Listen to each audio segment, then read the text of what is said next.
Bismillahirrahmanirrahim. Dear viewers, today I have selected a new topic. The topic is suffix and prefix. Firstly, we will know what is suffix and what is prefix.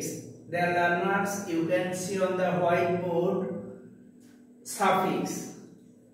মূল ওয়ার্ডের শেষে যুক্ত হয়। আমাদেরকে মনে রাখতে হবে কিছু কিছু ওয়ার্ড আছে যেগুলোর শেষে যখন নতুন কিছু লেটার যুক্ত হবে এবং পার্টস অফ স্পিচের পরিবর্তন হতে পারে এবং নতুন অর্থ গঠন করবে, এগুলোই মূলত সাফিক্স। আমরা একটু উদাহরণ লক্ষ্য করব। এইখানে পানি হলো মূল ওয়ার্ড, এর সঙ্গে যোগ হয়েছে মেন্ট। তো মূল ওয়ার্ড হলো পানিশ এবং মেন্ট হলো অতিরিক্ত কিছু লেটার, যেগুলো যোগ করে আমরা পার্টস অফ স্পিচের পরিবর্তনও দেখতে পারবো। পানিশ অর্থ শাস্তি দেওয়া, এবং যখন মেন্ট যোগ হবে তখন এইটা নাউন হয়ে যাবে। সুতরাং পানিশ ভার্ব এবং পানিশমেন্ট হলো নাউন।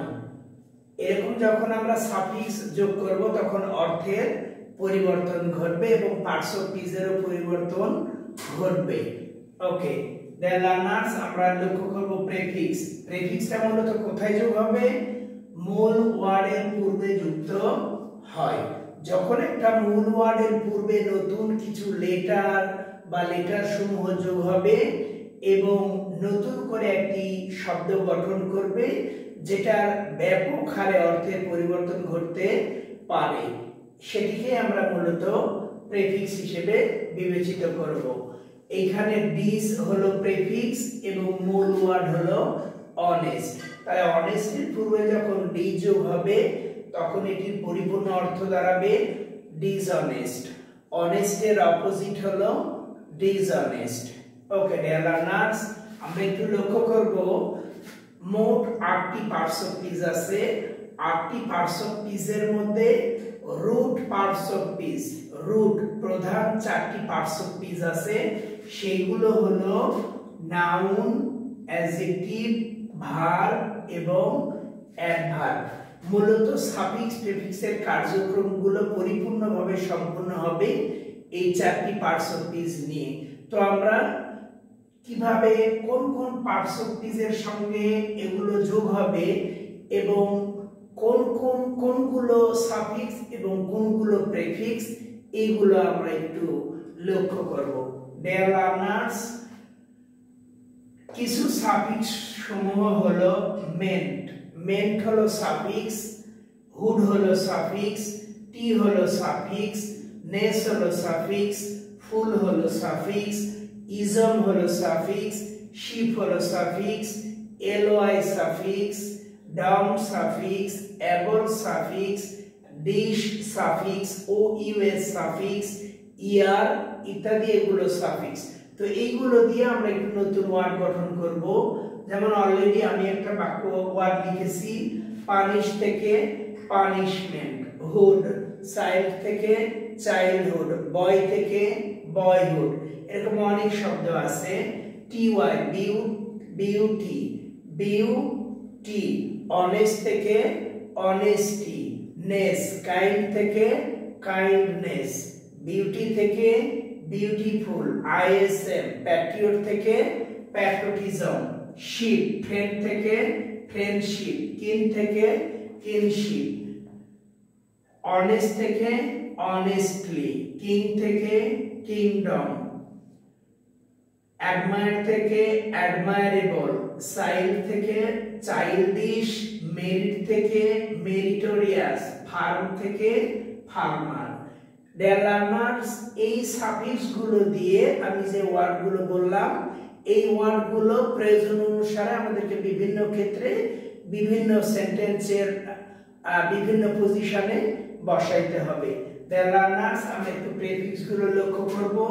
কিছু প্রেফিক্স সমূহ হলো un, dis, I M, I R, I L, mis, un, E N, R E, extra, over, self, non, oil, auto, up. Dear learners, এগুলো দিয়ে আমি একটু আমাদেরকে মনে রাখতে হবে প্রেফিক্স গুলো সর্বদাই একটি মূল ওয়ার্ডের পূর্বে বসবে, অর্থাৎ ওই যে ওই চারটি parts of speech noun, verb, adjective, adverb, এই চারটির পূর্বে সর্বদা এইগুলো বসবে। এগুলো আমাদের মাথায় রাখতে হবে।